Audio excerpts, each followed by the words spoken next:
Thank you, everyone. So yesterday I went to this session about public speaking, and they say that you should not start your slides with who I am because it's boring and people are not interested. So I'm going to skip the slide, but I was too lazy to change the slides. So this is like if you want to read quickly, this is what I did in the past. But let's start with the real talk. So WebAssembly, it's an incredibly cool technology. I'm excited about it. The name is not completely correct because I claim that WebAssembly is not web and it's not assembly. In the sense that we will see in the talk, is not only for the web really, and this is one of the reasons why it's so exciting, I think. And assembly is just a wrong word because it's not an assembly language. So what I did was to do what everybody does nowadays. I asked ChatGPT, and this is the answer. What is WebAssembly? Is a binary instruction format for a stack-based virtual machine. The last two words are the most important. So it's a virtual machine. We can think of WebAssembly like a CPU, basically. It's what it is, a virtual CPU. So it's an instruction set that you can compile code to, and it runs whenever you have a virtual machine, which supports this instruction set. An important feature of WebAssembly is that it's completely sandboxed and safe because it was designed to run in browsers. That's the web part. And in browser, you don't want to interact with the external world. To run a WebAssembly, you need a runtime which supports the instruction set. The usual candidate is the browser because all the modern browsers support WebAssembly, but you can use it also outside. So for example, you can use WebAssembly programs inside Node.js, which has the same virtual machine as the browser, so it's exactly the same code, but also other runtimes, WASM, OneTime, and etc. But the fact that it works in the browser makes it immediately the most ubiquitous virtual machine ever developed and deployed, because it runs literally everywhere. Like in all mobile phones, like there are billions of instances of this. So if you target WebAssembly, you can target literally everybody in the world. And it's an open web standard, so it has all the advantages of open web standards. One important property of WebAssembly is that you can use it as a compilation target for legacy code.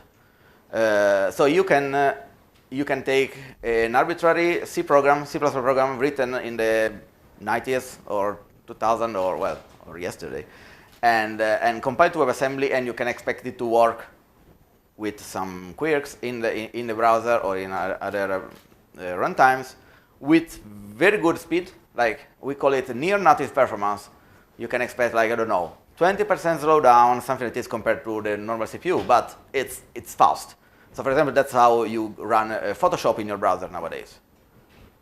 And again, since it's an ubiquitous VM, it meets the promise of compile once, run everywhere, which, if you think, it was the same promise that things like .NET and JVM did. But the difference is really that WebAssembly is designed to be compatible with C-like languages.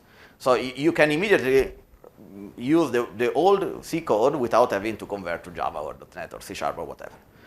I claim that the proper name should be low-level virtual machine, but LLVM is already taken, so that's why they call it WebAssembly, I think. But that's just my guess. So let's start with hello world. We cannot do the normal hello world. We will see later why not. So this is the simplest thing that we can start with. A function which computes some, numerical code. This is written in C, and, it's computed factorial. I hope it's correct. You can compile it, for example, with Clang, which has a WebAssembly backend. So Clang is a C compiler. Normally, it can emit code for x86, ARM, all the other CPU, but also WebAssembly. So it's really like a CPU from the compiler point of view.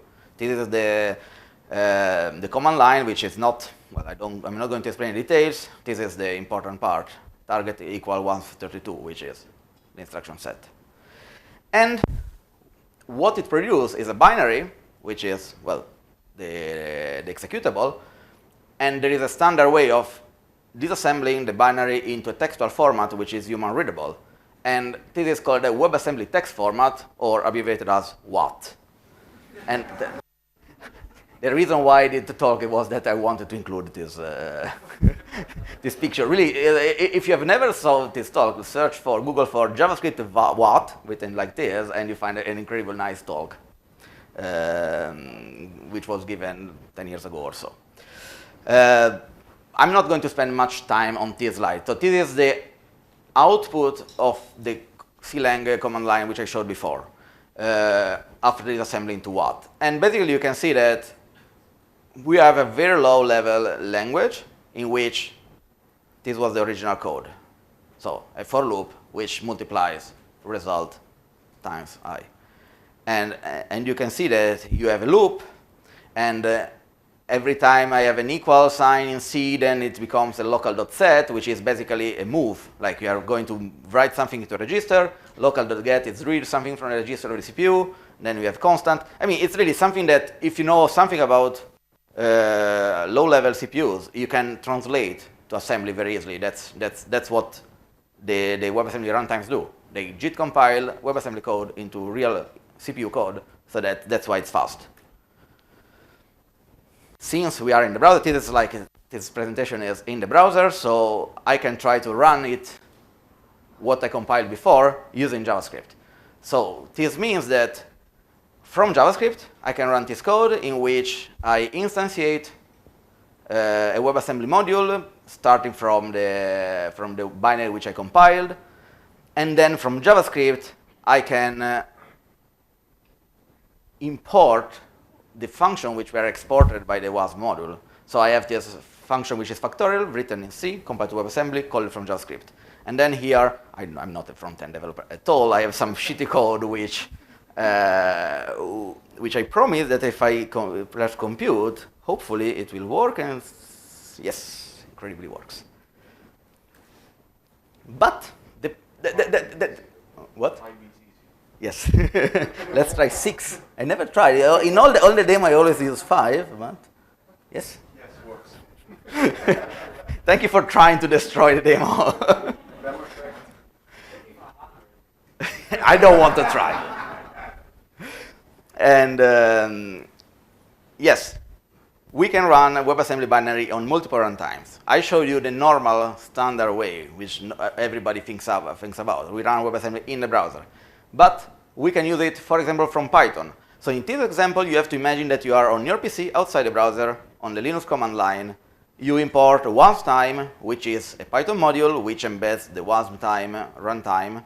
And you see, it's a different API, but it's kind of similar. I instantiate a module from factorial.wasm, and then I get a function, a Python function, which I can call, and well, and it computes the result. I'm not going to demonstrate this, but well, guess what it prints. And this already showed the power. Like, I compile something, and I can run it on the server in a sandboxed way, or in the browser, and it's the same binary. So this is why they like the very, very short intro. What you can do with WASM? The first thing we can do is burn a lot of CPU. I can do a lot of computation, emit a lot of CO2, kill penguins, and etc., and that's it. You can do anything else by default.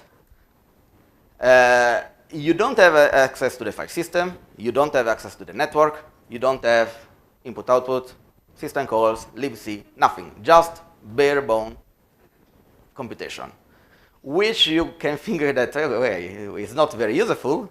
So that's the second what of the presentation. But I mean, of course, there is a way to solve the problem. It's solved by using what it's called imports. So in the example before, we have this WASM, factorial.wasm, which exports a function, but you can also have a WebAssembly module which imports things. And the imports are functions which can be called from the WebAssembly module, and they must be provided by the host. And the host is, for example, the browser, my JavaScript program in the example before, or my Python program in the second example. So I can write a JavaScript function which I export to the WebAssembly module, and the WebAssembly module can call it in a circular way. And the important thing is that the host has full control over this well, over the meaning of these imports. And this is like a more proper hello world in which we can finally print a message. So I told you that I cannot do any I/O by default with WebAssembly, but I can declare function as extern, and then clang knows that extern functions in C becomes WebAssembly imports.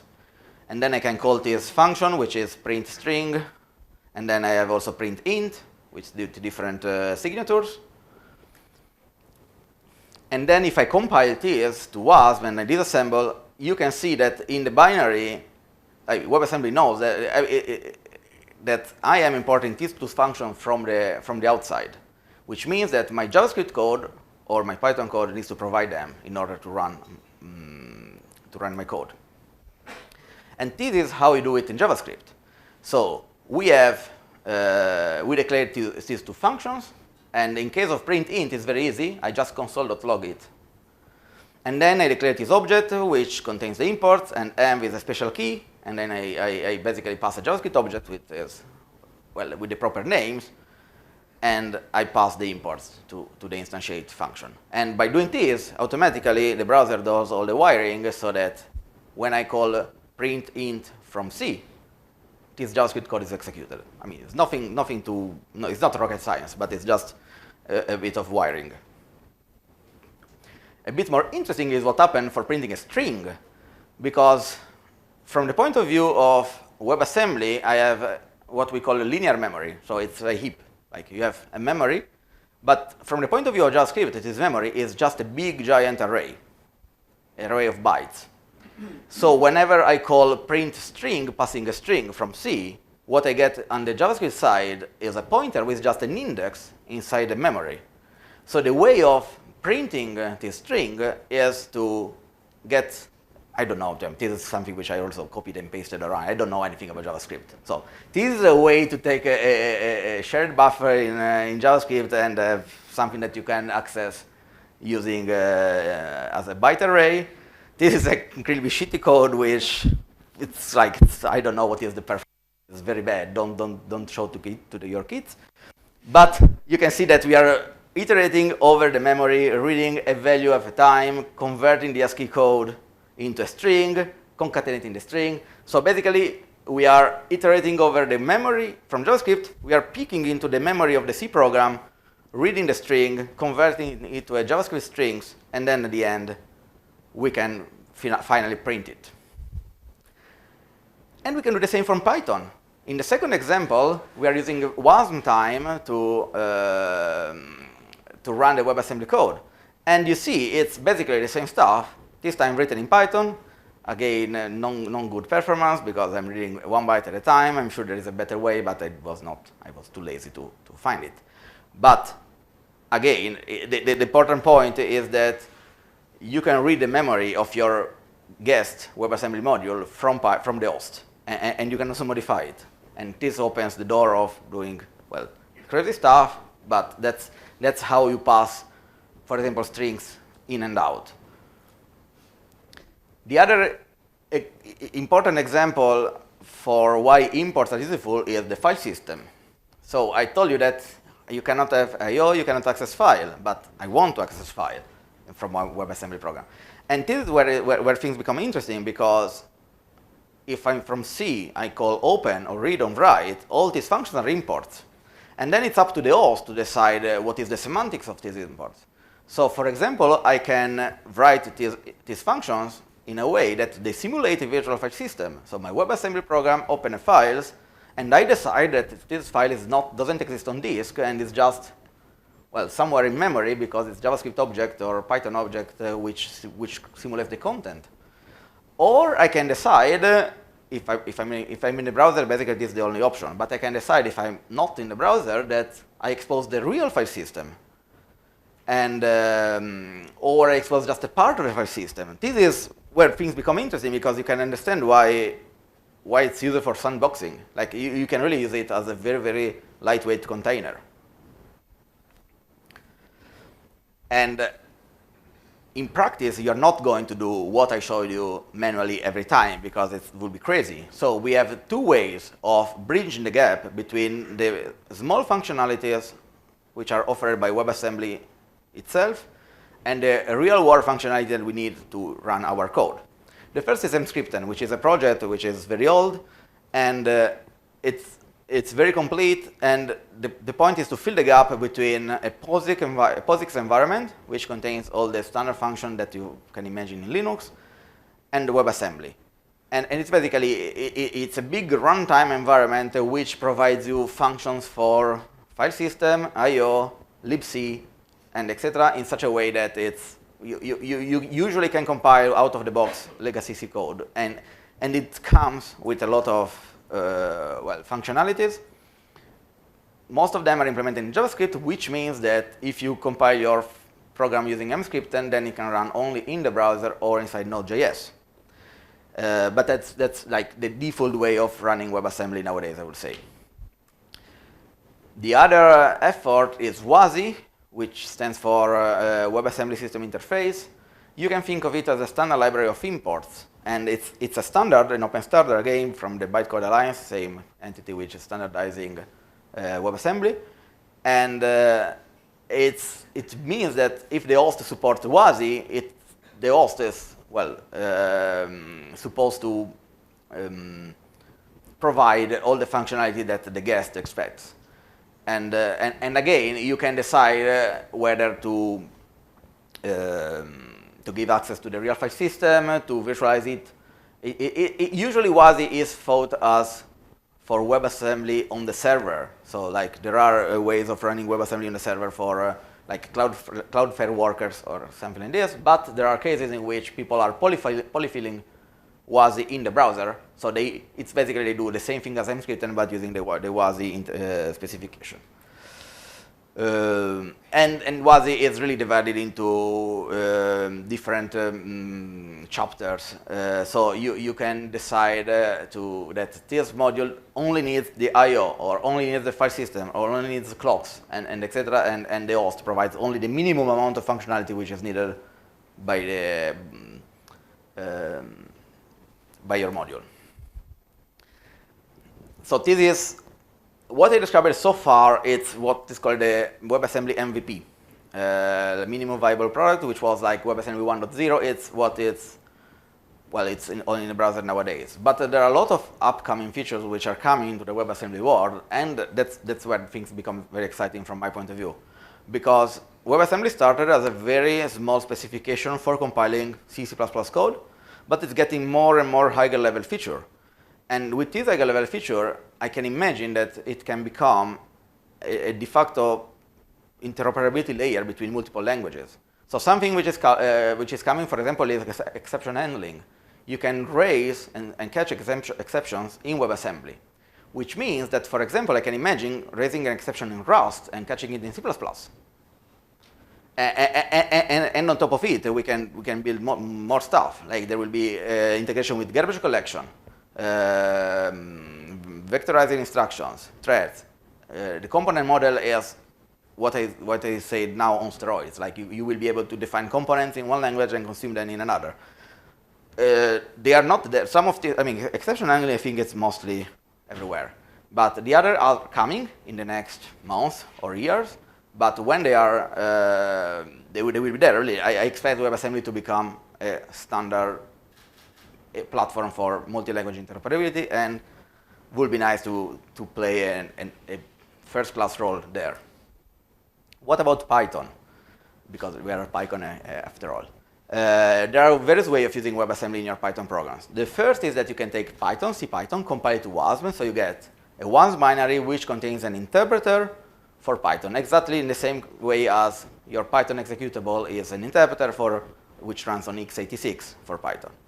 Pyodide is basically this, so CPython compiled to WASM plus all the scientific libraries compiled to WASM so that you can use NumPy, SciPy, Pandas, Matplotlib, and etc. Plus an incredibly cool JS interoperability layer which allows you to call JavaScript objects from Python and pass Python function to JavaScript as JavaScript callbacks. And like you can really mix the two languages, and it works very well. You have MicroPython, which is a very small implementation of Python or Python-like that runs. I mean, it was designed for microcontrollers, and the cool thing is that it's incredibly small and fast, and it solves one problem of Pyodide, which is like download size, because like Pyodide is like 5 megabytes of download, which add a bit of overhead whenever you run you open your web page. But MicroPython, well, so it's 200 kilobytes, so it solves a bit of the problem, but you don't have the ecosystem, so it's trade-off. But depending on the use cases, it might be useful. PyScript, which is what I do for a living, it takes all this stuff and we wrap it in such a way that it's very easy to use Python inside a web page. And I can show you an example right now if I have time. Jupyter Lite is something similar because you have a classical Jupyter notebook, but instead of having a kernel running on the server somewhere else, you have a kernel running in the browser. They are using Pyodide as well to run the Jupyter kernel in the browser, so you don't need a connection. Everything runs locally. You don't need CPU power on a host. And PyScript.com is what Anaconda offers for PyScript, and it's a software as a service. It's a very easy way of writing PyScript, deploying it, and you get a shareable link that you can send to WhatsApp to anyone, and you have your application which works. That's all. This is my username. This is the link to the GitHub repo which contains the source code and the slides. This slideshow is hosted on PyScript.com, and this is the URL, but we have not done the nice URL yet. Eventually, like in the next release of PyScript.com, you will be able to have a nice URL instead of this crap. And so this is like a shortener for the same URL as above. But yeah, if I have more time, you have 3 minutes. Yes, I show you very quickly PyScript.com, which is this thing here, PyScript.com. And of course, yes. So it's something very simple, like we are aiming at beginners. Like, so you can use Python with 0 installation, 0 efforts. You have something very simple. You create a project, and you write your code and press run, and hopefully it works. So for example, I have the same example as before, the factorial. I can press edit, and the interface is this one, and you can see I have an HTML page, and inside the HTML, I have a PyScript tag. And this contains Python code. So as you use, like for JavaScript, you have the script tag, so you have the PyScript, and you see in JavaScript, you have compute factorial, which is a Python function, and from Python, I can access the DOM. So get element by ID, factorial imp, okay. I don't have enough space. I get this ID, which is somewhere in the HTML page, which is here, and then I get the output, and then I compute in Python the factorial, and then finally I write the result on the DOM again. And let's see with 7 now, and hopefully it works. So like, and basically with this you get, it's just static hosting. It's nothing fancier, but imagine you are a beginner.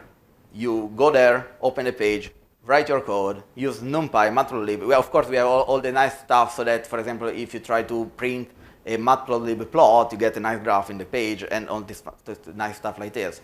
And then you get a link, and you can share it with your colleagues, friends, grandma, whatever, and it works. So this is like what we are doing now at Anaconda, but yeah, I think that ends my talk.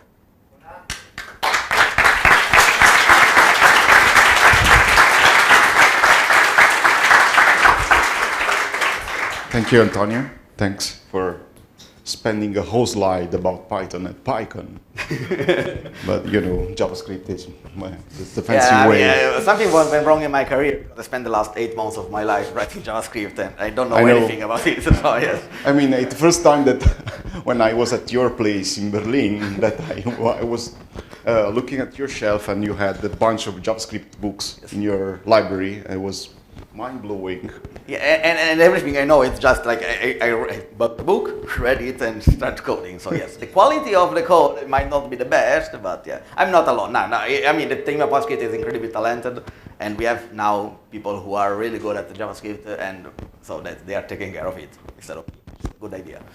Okay, we have a bunch of questions, so I'm gonna start from the most voted, upvoted from the crowd. That is the funniest one, I guess. So I think most people are asking for if you can try 100 in the factorial. Okay, which one? On Python or in JavaScript? Oh, I don't have this detail here. Just let's try from JavaScript. I expect, I mean, factorial is just fast, but in WebAssembly we have 32-bit integers, so I expect that it will overflow and it will just print nonsense. But let's try. Okay. You don't have enough tests. I mean, it's fast because, of course, it's just for loop which goes 100 times. I don't know why it's 0, but yeah, whatever. Yes, but I expected a negative number. Yeah, but anyway, yes. Okay, so thank you for upvoting this and breaking my demo. Oh, yes. The second question is, Java was later dubbed as compile once, debug everywhere. Is this a concern for WASM as well? That's a good question. We will see. I don't know. I don't think it's a concern. So far, my experience is that things mostly work. The devil is really in the details. So, like the WebAssembly part itself, it's so simple that it works. Like the computational part works. What can break is really the interaction with the external system. Yes. So. It really depends what you are trying to do. If you are targeting the browser, like in PyScript, we are mostly targeting the browser, and right now we are mostly targeting Chrome. And so it's like we have a very specific system, and it's kind of easy. Well, easy. It's reasonable to debug. If in the future we will have hundreds of different WebAssembly runtimes, then maybe it will become a problem, but it's not as different than trying to run your program on Windows, Linux, and macOS. Like it's the kind of probably it's easier actually because it's more standardized. So, thanks. Next one is just got one before the one I was reading. So, can we also use GPU in WebAssembly? Not right now. Okay, it's a complicated question. So, WebAssembly doesn't have instructions for the GPU built in, but if you are in the browser, there are ways of accessing the GPU. There is something like a new web standard which was out a few weeks ago. I think it's with WebGPU, which I think it claims to solve exactly this. And currently, you cannot call it from WebAssembly directly, but you can call it through JavaScript. So from WebAssembly, you can use all JavaScript libraries. You just need to wire up the imports in a good way. So yes, you can, and I expect that eventually they will add more features to WebAssembly so that you can use the GPU directly. But they are going very slowly, and I think it's a good idea because you can try out things and see how they work, and then when there is enough consensus and you see that things actually work in practice, then you can standardize the feature and become it official. So this is what the WebAssembly committee is doing. Thank you. I think we have time for one, maybe two questions more. The third, okay, next one is, did you try to run PyPy in WASM? No. It's an easy question. Rust versus WASM, backend for Python. I don't understand the question. No, neither do I. Someone can... Is it someone in this room that asked this question, or is it a remote attendee? So, okay, skip it.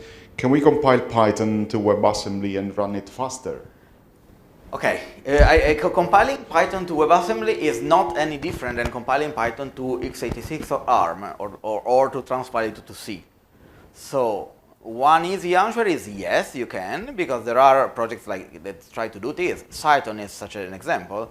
The disappointing answer is that it usually doesn't help, because the problem of performance of Python is not that it's an interpreter, it's that it's dynamic. So there are, I can do another talk explaining why Python is slow, and it will take hours, but it's not the interpretation part. It's really that a lot of things happen at runtime, and you cannot resolve them at compile time. So you cannot compile full Python. I mean, you can do it, have a good performance, you need a JIT compiler, which is what PyPy is doing. But if you want a static compiler, Python is not a language which is designed to be statically compiled. What you can do is to try to compile a subset of Python which is statically typed. And yes, maybe we will have some news next year. Yeah, I mean, last question, then we are done. Would you agree that the concept of burn a lot of CPU and it's similar to purely functional? Kind of. Like if you don't have any I/O, then you have a purely function. Like it's, well, yes, it's a pure function from this point of view. From the theoretical point of view, yes, but it doesn't add much value, I think. Thank you. Thanks, Antonio.